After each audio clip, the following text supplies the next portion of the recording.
Having structure and organization in your life is a very important part of being productive and getting things done. Little hint on the next book review I'm doing. But this does not just apply to your real life, like for example sorting equipment as a filmmaker, but of course also to your digital life. So today I'm going to show you how to successfully organize your footage and the, at least in my opinion, best folder structure for a filmmaker. Okay, so as you can see, I'm on my desktop right here. I'm just going to create a new folder with an example project. And on this folder, I'm going to show you what my process in creating folders and organizing footage would be. Okay, so I created two more example project folders in this example project folder, just so that we don't get distracted by this desktop folder and have a clean working surface. Okay, so in this folder, we're gonna put everything that we need for a project, like for, in our example, a music video. So what would the first thing that you would put in this folder be? Of course, your video. So we're going to create one folder, which is called video. But we're not gonna stop there. In this folder, we also have to organize it by quite a bit. Normally, if it's not that big of a project, I would just go in here and create one folder for each camera that we used on the shoot, like for example an A7S II. You could also call it Sony A7S II if you want to be really fancy. And sometimes I'm also shooting with a Sony A7 III. And if I'm creating VHS style footage, I'm using my old camcorder. This was actually my first camcorder, and it's from a company called Maginon, so I'm just calling it Maginon camera. Sometimes we have a GoPro for some underwater sequences, or like for example stunt shots, or put it on a car or something like that. So for example a GoPro Hero 9 Black to be specific. Then I have my mostly behind the scenes camera, which is a Sony RX100 Mark V, and we could also have some drone footage from a DJI Mavic Air 2 or a DJI Phantom or whatever. Just use your specific camera manufacturer. Okay, so I'm just gonna leave it with these few camera types. But what if you have a more complex project, like with, for example, more scenes, where you can't just organize it with the camera types that you shot it, but you want to be more specific and break it down into different scenes? I would go in and just select all these cameras, right click and create a new folder with selection, and then rename this folder with the first scene or the first set of shots that you want to organize. Also, I would put a 1 on the beginning just to organize it in the right timeline that I shot it. This is not for everyone, but I like to do it because I remember what I shot first, what I shot second, and what I shot last, or even more in between. It's just easier for me when I want to find a shot,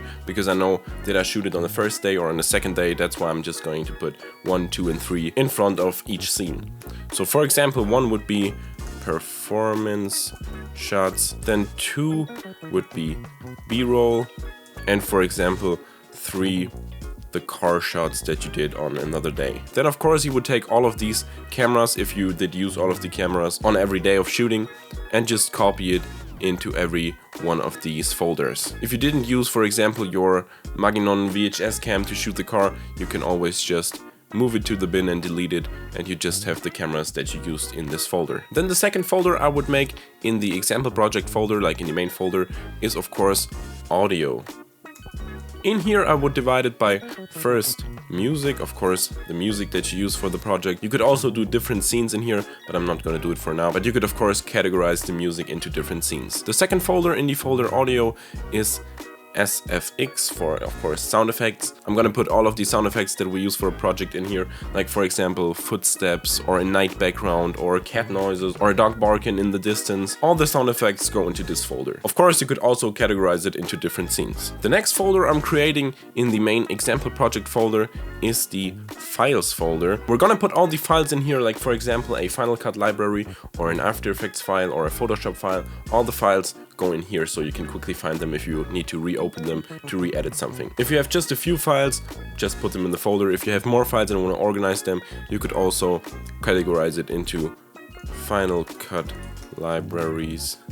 Furthermore, After Effects files, or Photoshop files, or Premiere if you're using that. Next folder we're going to create is a graphics folder. Here you're gonna put all the graphics stuff in that you need for a project, like for example logos or fonts. I would put a font file in there. If you use a certain font for a project, I would also put that in the graphics folder, not in the files folder, but because it's a graphic, in the graphics folder. Or if you use any other animations or graphic stuff, put it in the graphics folder. The next folder I'm creating in the main example project is of course the photos folder. So if you have any photos that you took during, for example, a music video shoot just for some Instagram posts, you can put them into the photos folder. And you could of course also again divide it into the different scenes that you created. The last folder I'm creating in the main example project folder is the export folder, but I'm not just going to call it export, I'm always calling it underscore export, because having this underscore